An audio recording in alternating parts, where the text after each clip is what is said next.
Hello, everybody, and I'm very excited to be here. And thank you for tuning in to my talk show where to look, but don't tell what to see.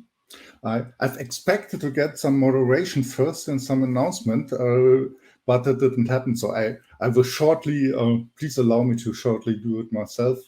So my name is Alexander Lorz. I'm a freelance consultant, software architect, and developer. I earn my living as a trainer, and I work for the iSAQB in the foundation level. And I'm very honored to be head of the working group Train the Trainer. And so a short word of warning first. Also, teaching is something of a trade that runs in my family. I have no formal background in educating other people. So basically what I'm going to talk about stems a lot of my own experience I gathered while creating or presenting foundation level trainings, onboarding new trainers, working on the training material for iSAQB.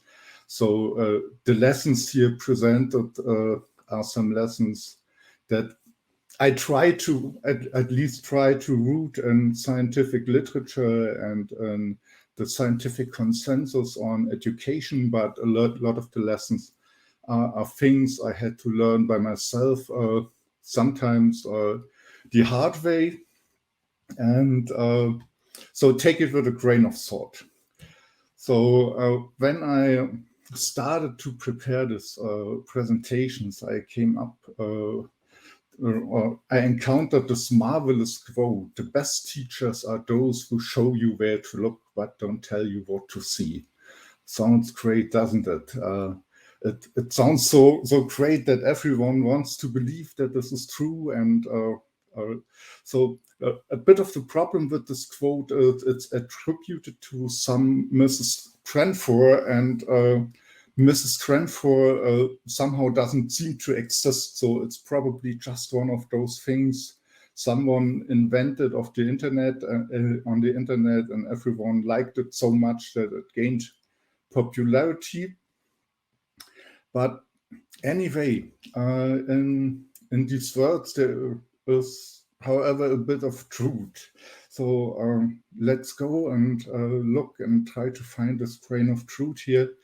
And what I basically want to talk about is what are my experience and what also might be your experience as trainers or as colleagues who want to train other people software architecture in a classroom setting that you might encounter. And so the first thing is we all want to deliver a great training. We want to have our students have a good time, learn something, take away something from these trainings. And this, I honestly can say this for every iSAQB trainer. I know that this is something everyone really strives for.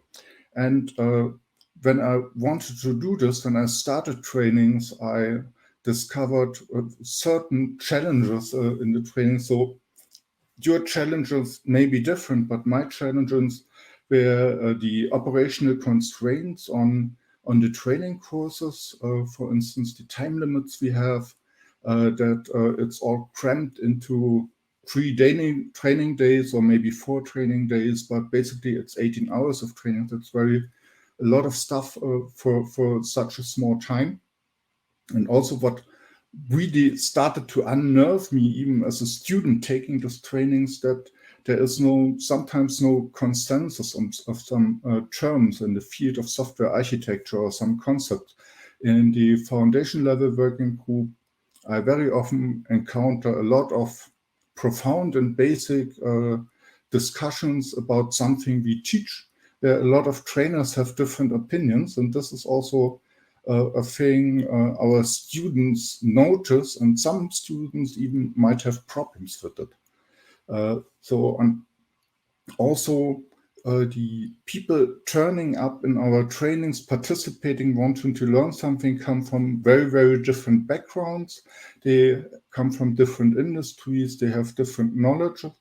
And of course, what was completely new to me as a trainer, I come from a university background. As I already said, I have no formal education and training. I was just used from the university to talk to students or to have lectures or to have seminars and courses there.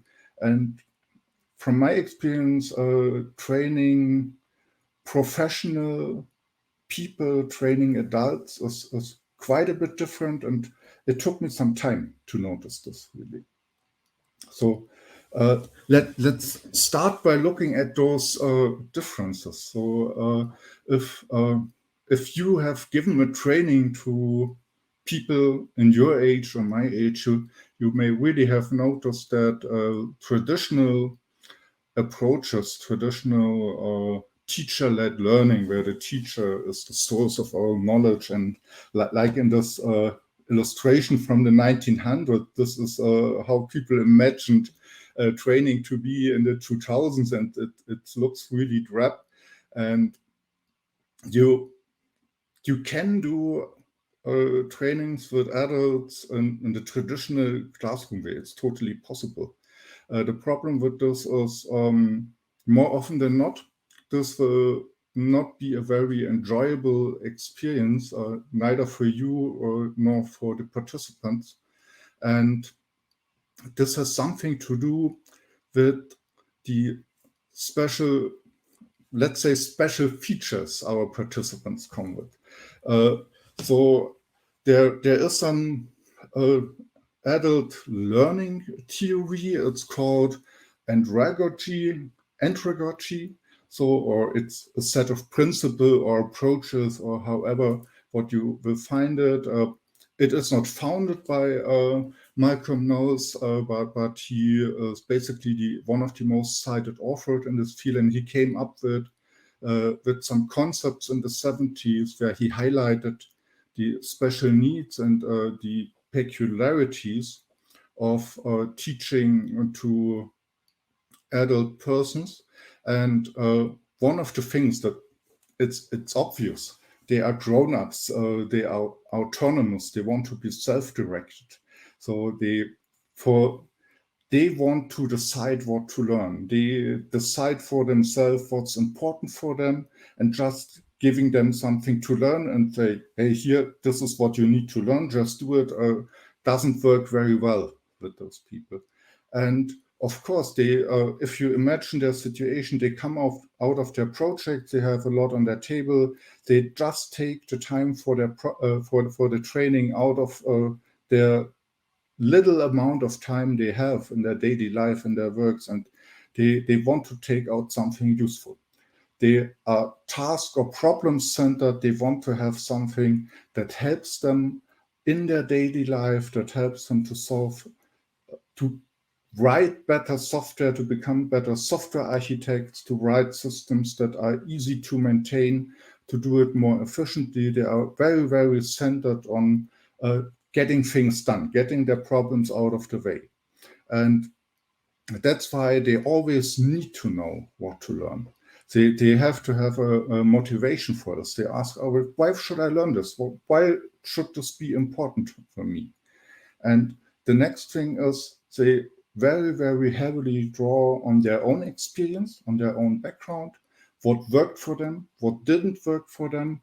And they also require or do need to have some internal motivation for learning. This is completely different from children in school. They just learn what is told them, basically in the old times, hopefully not any longer today.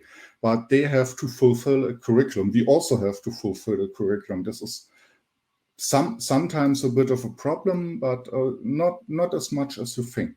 But basically, adults, they need to come up with internal motivation to learn something. And of course, it's strange that in hindsight, it's obvious this doesn't only apply to adult learning. This also applies to learning overall. So modern learning theories like pedagogy, self-determined learning, state that learners want to be independent. They want to manage their own learning, want to negotiate learning goals, and what they do learn is rather based on need, on potential, not really on what someone tells them what they need to learn. So, of course, completely independent learning is a bit difficult when we have to convey a curriculum. We have a certain number of things we promise our students that they would learn it, and we promise the people who pay for these trainings that they will learn it. So there is not complete freedom in choosing your learning choices. This would be great for the training and the trainer, but unfortunately it isn't that way. But I think what we basically can do is to create room for such a freedom, room for self-determined and self-directed learning. And this is something we definitely should do.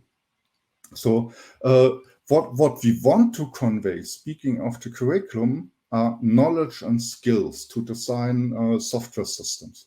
So if you look at Bloom's taxonomy, there is something from every part in this taxonomy that should be in the training.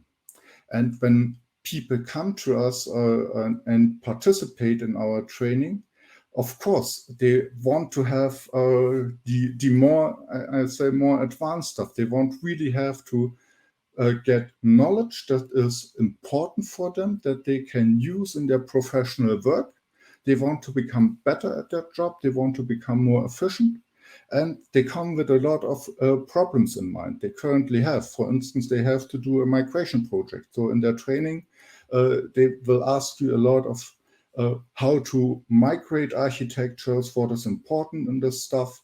Or they start out with a new project where their company decided to build everything on microservices, then this will be on their mind. On the other hand, what training participants also want is, of course, they want to get the certificate. This is something they really want. So, and to get this certificate, of course, we as iSAQB try to push our certification in a way that it tries to check on skills and competencies. But this is very, very hard to do in a multiple choice exam. So basically what a lot of people want to know is, what do I need to know to pass that examination? So this is a lot of knowledge they want to have. Of course, they need comprehension of this knowledge. Of course, we will ask questions in the exam that will try to figure out if they can apply this knowledge, have a good sense of analyzing things. But from the perspective of the people coming into your training, this is on their mind. What do I need to pass that examination? So, and of course, you see the conflict here. Where do you lean the focus? And furthermore, from my experience, it depends a lot on how students choose to take the training. Wherever they choose it to take it, to participate on their own, they self-select for foundation level training. And if you only have people who self-select, you usually have a very enjoyable and very nice and cozy training session. They are super, super high motivated, and they really do not want to stop working. At some point, of course, they are exhausted after a long training day, but they are still very, very eager to go the extra mile, take the extra load, read something more. And they are very, very much focused on gaining skills and gaining things that are useful for their work. And these are people that are really fun to work with at the training. But on the other hand, you still have also people who are sent by their employee, who are told, oh, now you will have to become a software architect. You have to go to a training now. Or in some cases, in some of my trainings, there was a big takeover of a company from a competitor, and the competitor decided to send all the employers to a foundation level training. So you end up with a group of people from the same company who really don't know why they are in this training, and they are really just focused on passing the examinations. They want to have this check mark. Yeah, I did my job here, and so basically just teach me what you think I need to know for the examination. And not all of them are that way, but a substantial lot of more people in your classroom will be really, really focused on the examinations. And what I noticed, they are also more likely to tune out on more advanced tasks. They are not that focused on acquiring skills and to request what they have learned. So they are also, not always, but sometimes it's very, very difficult to provide motivation for these people. So, and this was a huge challenge for me in in a few of my first trainings, and I had to come up with ideas how to increase the motivation. And of course, if people tune out in your classes, they are less likely to pass the examinations, which is not good for you as a trainer and not good for your participants, because it's just wasted lifetime if they do not use this time they are in your classes to really learn something new. But we can make something out of it. Remember what Mr. No said? Adult learners they want to be autonomous, they want to be self-directed, and they want to work very, very task-oriented. This is what they really want to do. And they respond much, much better to internal motivation than to some external motivation, like getting good grades or passing an examination system. And this is something you definitely should make use of as a trainer. And the most important thing I do when starting a training is to establish personal learning goals, to give them the freedom of choice that is possible within our curriculum, to self-determine what they want to learn. You cannot self-determine what kind of the curriculum you leave out, but basically what you are able to do is set the focus on different parts of the curriculum, find out what is important for your participants, what do they need, what do they want to learn. So in a face-to-face classroom setting, I usually ask people what they want to learn, what is more important for them to pass the examination, or to learn for the examination more themselves, to put more effort in learning things for the examination and taking out something of practical relevance, taking out the exchange with other people, learning from the experience of other people. So you can set the focus on this. And also what I try to do is to make people really state their learning goals in a way that they stand up in the classroom, or at least talk in the classroom and say, I want to learn something on how to become better at documentation, or to write it down on some kind of note. What this basically is one very, very mean psychological trick. So for everyone who have read Robert Ciardini, this is a book I really, really highly recommend. This is Social Skills 101 for all IT nerds and IT people and for all software architects. And what Ciardini pointed out that all people in all settings have to desire to maintain consistency of how people see them and how is their self-concept.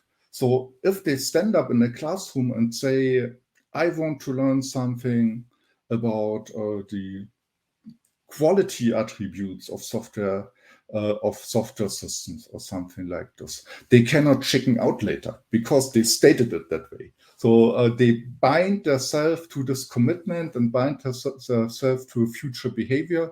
And for most people, you don't need this, but it works as it does some work for you in the background, just from the standpoint of psychology, that people committed themselves to some learning goals. And so they want to show others, of course, I'm a consistent person, I stand to what I say. And so they convince themselves that they want to learn it. This usually works very, very well. And the other thing I do in adult learning sessions or in classroom settings for the foundation level trainings is to apply Sharon Bowman's instructional design model. There is a big shout out to Eberhard Wolf, who pointed me to this resource. It really changed the way I do trainings now. And if you don't know it, definitely look it up. It will help you very much. And basically, this model works the way that there are 4 steps you should take when teaching content or when training content and when making people learn something. You start out with connecting people to the topic. Have them ask themselves, how does this topic apply to me? How is this important to me? And this is something that's also very important for adult learning. So, and you very, very often can leverage the knowledge those people have. What do they already know? And to elicit in this way what those people want to learn in this part of the training. And if you have made those connections, you can start delivering new concepts. And by delivering, I do not mean only showing them slides or something like this, the traditional school model. By delivering concepts, Sharon Bowman has a large variety of ideas how new concepts can be delivered. This should be multisensory, so they can do it by listening to something, doing their own search on the internet, by discussing with peers in their group, by reading or writing stuff. And the next step here is that people start to practice things. They actively review things, they present their ideas to the classroom, or they work, for instance, on an example scenario. And after you have done this, you should usually wrap up those sessions by some conclusions, to have them provide a summary, to ask them questions. There are also a lot of ideas in Sharon Bowman's books how people can really do this. One example how I use it in my trainings is that I use teach-back concepts in this model. For instance, I start out with handing out to my students, this is an example for an online setting, something that this only takes 2 or 3 or 4 minutes to fill out, that they should find out something that they already know. In this case, about design patterns or architectural patterns. Where have you read something about it? What did you hear? And what did surprise you? Or what are things you really didn't need to know? The point is to make it interesting, to make people minds moving, to make them ready to learn, to get them in the flow. And what I then do is to split them up in small groups, usually in the foundation level curriculum. You have 4 priority 1 learning goals concerning patterns. So if you have a group of 12 people, you have small groups of 3 people, and you assign each of them one of this pattern, and give them some time to research on this pattern and give them a clear direction what they should come up with, because the next thing what they want to do, what they should do is to have a teach-back sessions on the classroom, on the audience. So we give them time, they do research this, and after that they present, they give a short 5-minute talk to the other students. And also this really changes the mode of interactions with your students in the classroom, because you are no longer, as a trainer, the one who does the talking. Other people are the talking. This is much more interesting for adult learners, and I think for children or for young people in the classroom, it works as well. So the next thing I already mentioned is that our training participants come from a lot of very, very different backgrounds, sometimes from different professions. So having a long time developer professional is not unusual in the classroom, but a lot of them are junior developers. I even had some people who came straight from the university, had no IT project experience at all. Everything they have learned came from a theoretical background, came from university classes or from student projects at universities. So sometimes they didn't have, sometimes, like I said, the pain of a real project. So they say, oh, this is how the world should work, and expect the world to work that way. But all of you know that real life projects sometimes work very, very different than what people expect them to work. There are also some executives, some team leaders, and also career changers, people who started mathematics or physicists.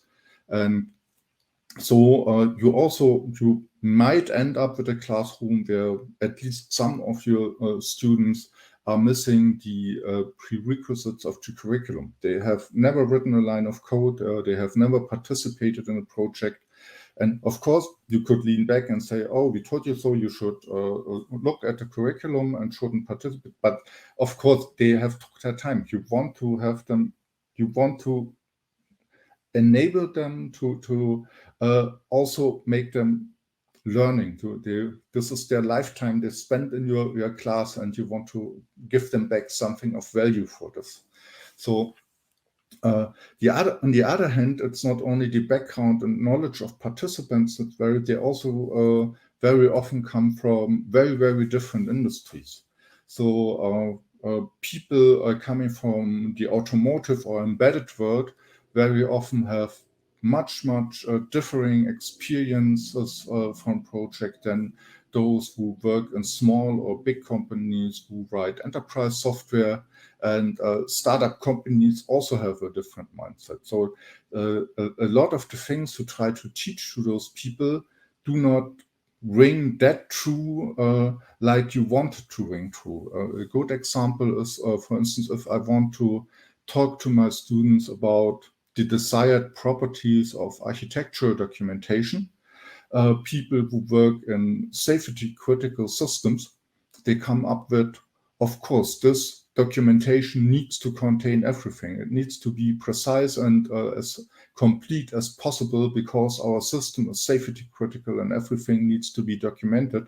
And we have even regulational requirements that force us to document everything. But this doesn't work for most of the other people. Imagine from your experience, if you write a super complete big documentation, you don't have the time to do this. This doesn't work in most of your projects. So they have another sense of what has been useful to them, what has been true to them, and what they have learned. And this leads to a lot of discussions in the classroom. So how can you deal with this? So from my perspective, it works very, very well to let other people do the talking. Not only the experienced people, of course, you can draw a lot of help from experienced developers or people who have a lot of practical background knowledge. And what you can do is try to keep the discussion going. Actually, adults really like to learn from successful people, from role models. This works very, very well. And those people also like being appreciated by talking to each other. Of course, you cannot let the experienced people take the full load. You also want to make the less experienced people talk. And so it can happen that something goes in the wrong direction, that they state things you do not want your students to learn, because they are not the knowledge you want to convey or are even detrimental to the things you want to teach. So the important thing is here really to you can't just say, oh no, that's wrong. Next, please. This doesn't work. So this people wouldn't really like this. But what really works very, very well, if you ask those people, please explain why do you think it is the way you stated it, and then ask someone other, what do you think of this? Is this also your point of view? And more often than not, it boils down that, of course, there are differences in the context or difference in the edge cases or difference in the boundary conditions of what people have learned. And so you can ask the questions if this is some generalizable knowledge or if this is something that works just in your circumstances. And so people learn even more. They learn to create. This is something also important for software architecture. Software architecture doesn't always work the same way. You create awareness for different contexts here. So, and actually different backgrounds can actually be a very, very good thing in your classroom.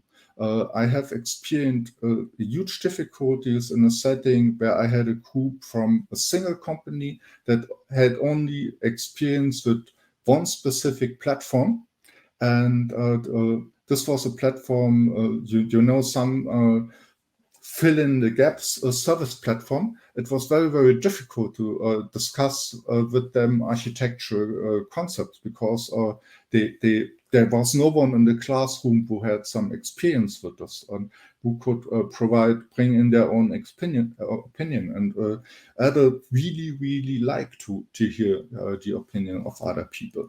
The important thing when doing these discussions is really to keep a light and informal mood, to really appreciate the individual experiences of the other people and use own. Of course, you can make the appeal to authority and say that's iSAQB consensus. This is what you want to teach. But from my experience, one should only use this as the very, very last resort if you see learning goals in danger or something like this. Well, the next thing I wanted to talk about shortly is that some of my problems or some of the challenges I experience in the classroom stems from the fact that we have still an evolving engineering science. Sometimes I really like to compare software architecture to rocket science in the 20s. You see here a photograph of the great Robert Goddard with the first liquid-fueled rocket, and you might notice here on top, this is actually the engine, the nozzle of the rocket, and down here is the fuel tank with the main mass. And at this time, people thought, oh, it would be a good idea to have the engine on the top because it would stabilize like a pendulum. Of course, this doesn't work. This doesn't make any sense from a physics perspective, but sometimes you have something like this. Also in our field, I think we have a lot of, it depends on context. We have sometimes no clear consensus on some terms and some concepts. I remember a lot of discussions in the foundation level working group. Where do we, for instance, draw the line on the role and responsibility of architects? There is if you want to go deeper into this, there is a talk from last year's software architecture gathering about it. And obvious things are, for instance, IEEE has 10 definitions of the term interface. It can mean so many things, and all those things are right. And students, or some students, really have a problem with this. I experienced something like this myself when I participated as a student in a foundation level training, that I was really, really frustrated sometimes. I want to get a clear answer, like in physics or mathematics, something which is in the textbook, which is the truth. So people get frustrated because they are used to the fact that there are correct answers. This is something they learned, which is good in their work. in some professions, things work only when done in the correct way, and they have a hard time coping with the fact that there is a multitude of answers, and they depend heavily on the context conditions, and this is something people tend to have problems with. So what can you do here? What really helps us to share this feeling of frustration, because I really can connect to this. But what you really can do is to give them activities that compare their knowledge with the knowledge of other people in the field, like group discussions or working on example scenarios. And at the end of the day, it's a skill you also want foundation level participants to acquire. Actually dealing with incomplete or inconsistent knowledge is an important skill for software architecture. We have to make a lot of architectural decisions which are no purely rational decisions. They are bounded rational decisions where we don't know all the things, where we don't know all the facts. And this is inherent in software architecture itself. If you look at software architecture, is the stuff that you can't Google. It's always different. It always depends on your context. There is no absolute right answer that fits all cases that are out there in the world. No. And last thing I want to talk about, I don't know how much experience you have with giving trainings, or if you do a lot of trainings. From my experience, it's always for every training, it's really hard to fit our foundation level curriculum in those training days. Usually 3 days is what you have for your trainings, or something on the mark of 18 hours. And also the problem is it's not always possible to bring in more time in this training. One thing is really after 3 intensive training days, people need time to let their knowledge settle. So this is quite a lot of stuff you train to them. It doesn't necessarily work better if you do it on 4 days. Of course, it's useful to stretch it out a bit. In online trainings, you can do this very cost effectively, to have shorter sessions, more breaks on site. So this is one thing that really helps. On the other hand, some training providers have really big difficulties in selling 4-day training. So from my experience, after a 3-day training, students very often ask me, "Oh, you should do it on 4-day." And some trainings providers I've worked with have offered 4-day trainings, and they just do not sell. So this is not a way to go. So, but what you want to do is to make room for self-directed learning, for Sharon Bonham's instructional model. And from my first experience, I thought it would really take a lot more time to learn that way, because usually if you come up with an exercise for some topic, you usually have 3 or 4 slides in mind that you would present if you do it from the front. And when you come up with this exercise, you usually need about at least 10 minutes for an exercise. There are 5 minutes exercises, but especially in online settings, you have a lot of overhead time. And also in the classroom, you need quite a bit of time to switch from your slides to a working session and back, and to have people evaluate. But at the end of the day, from my experience, I think it does take a little bit more time than to put it on the slide, but it's hugely more effective. So from the retention of the learning content, to the individual experience of the people, it's really, really much better.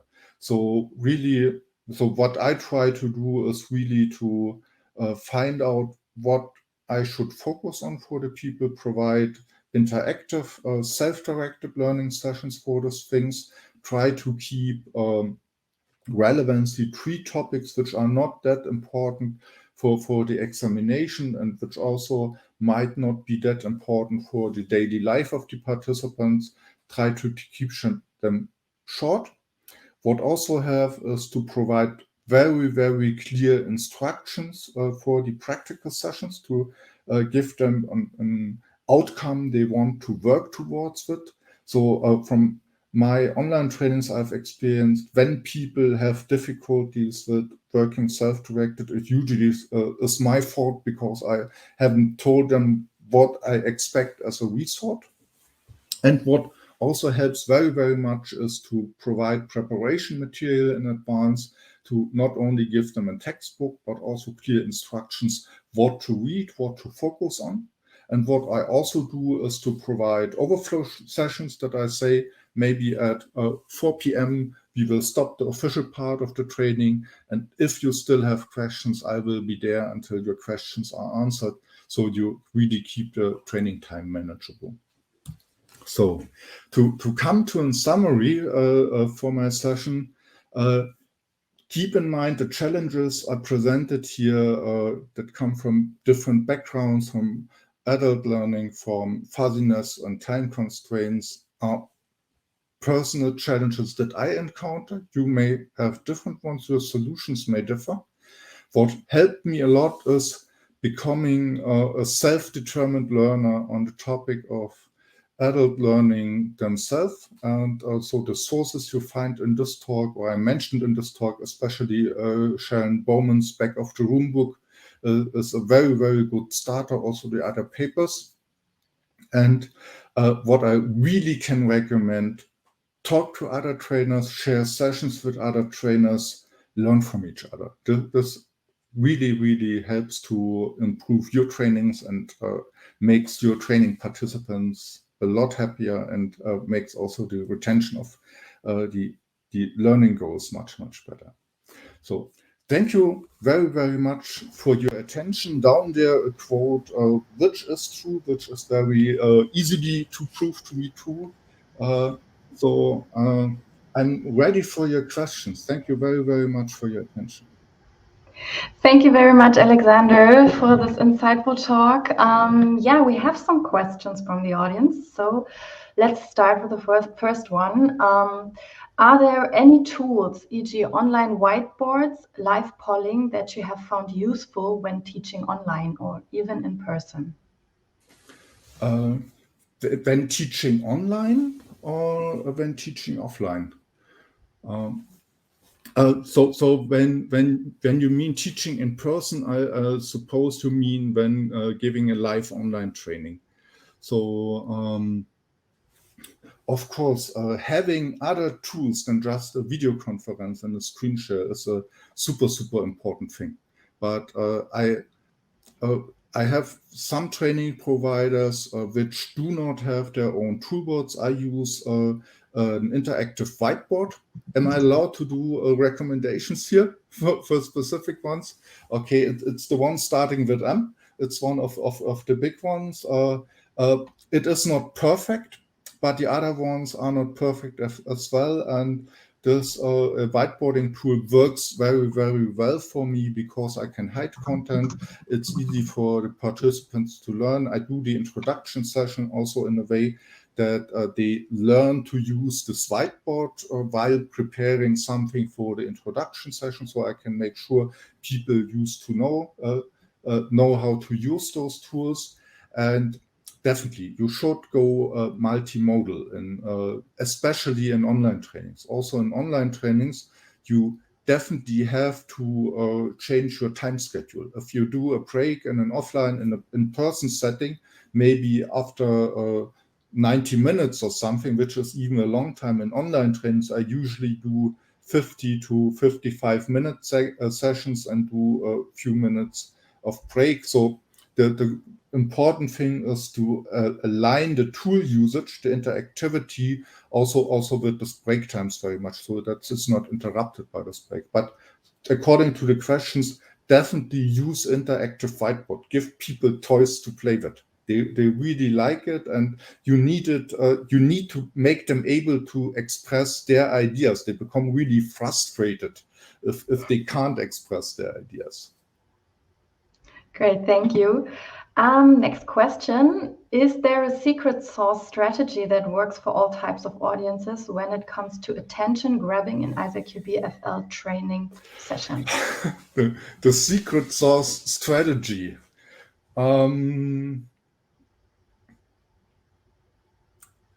I don't know if I can make it explicit. What works for me for attention grabbing? Also, if you want to look for hints or insights, there are the Sharon Bowman book provides a lot of things like 5-minute exercises, startups, and the thing. What I think is the secret sauce: make people talk about themselves. So